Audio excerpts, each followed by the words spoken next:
So it's been a week, y'all. It's been a week. General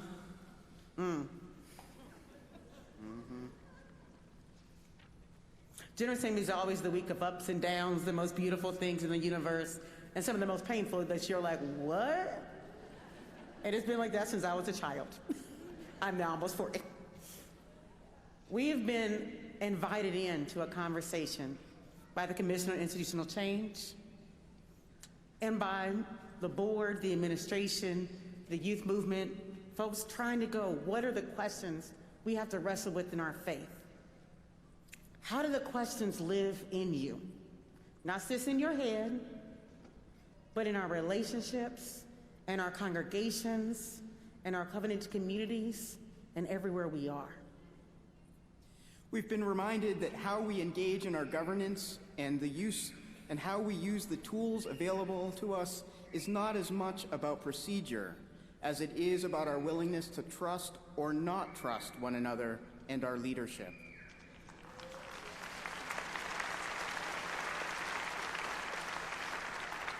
We are all in this together, and we can only transform the way our business is done if we get better at holding one another accountable to how we use the tools to reinforce or dismantle white supremacy and domination.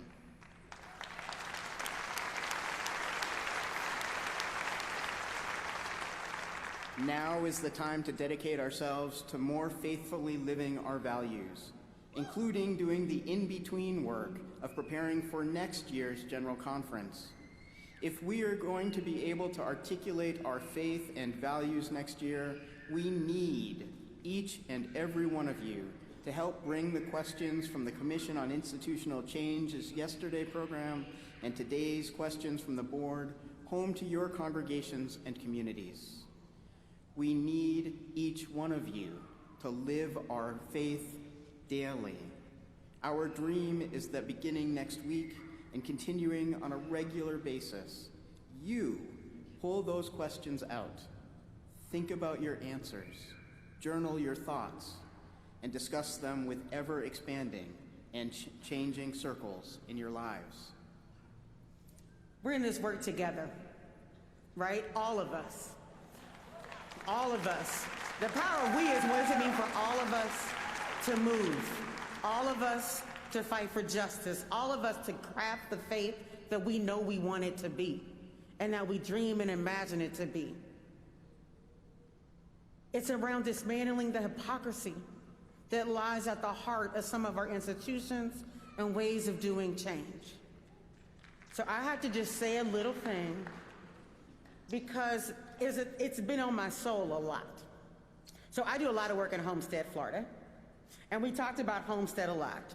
Homestead has one of the best immigrant rights organizations in the country, and they cannot get out the way because a white man refuses to step down. That is the problem we have in this work.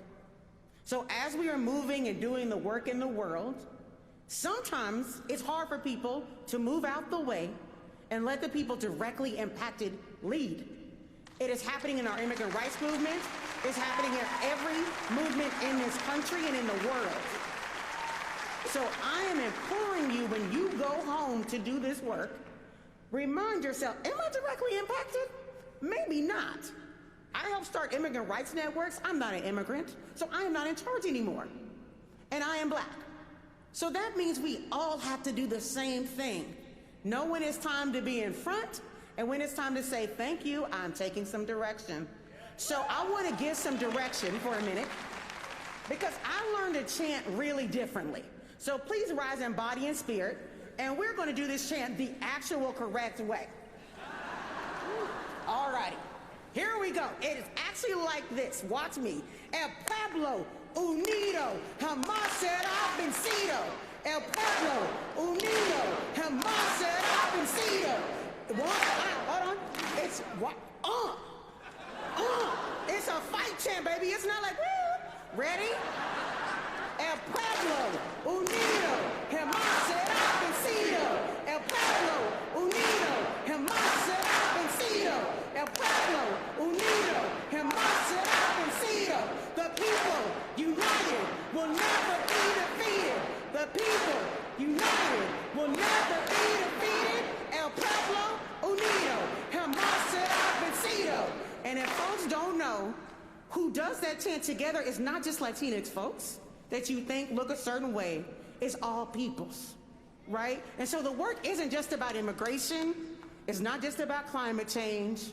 The very people who are impacted by migration are the same ones who are blowing off the mountains in Colombia, right? So this is all together. Please do the work back home, carry it in your heart and soul, and love each other up. Because the work destroys us as well as it lifts us up. And so if we don't love on each other through the trials and the tribulations, we, Lord knows, go through our own trials and tribulations. And what I have learned the most this year is what it means to be with people through the thick and the thin, and to admit your mistakes and to say thank you, and I love you, and I will do better. Because if we can't do that, then we won't go forward.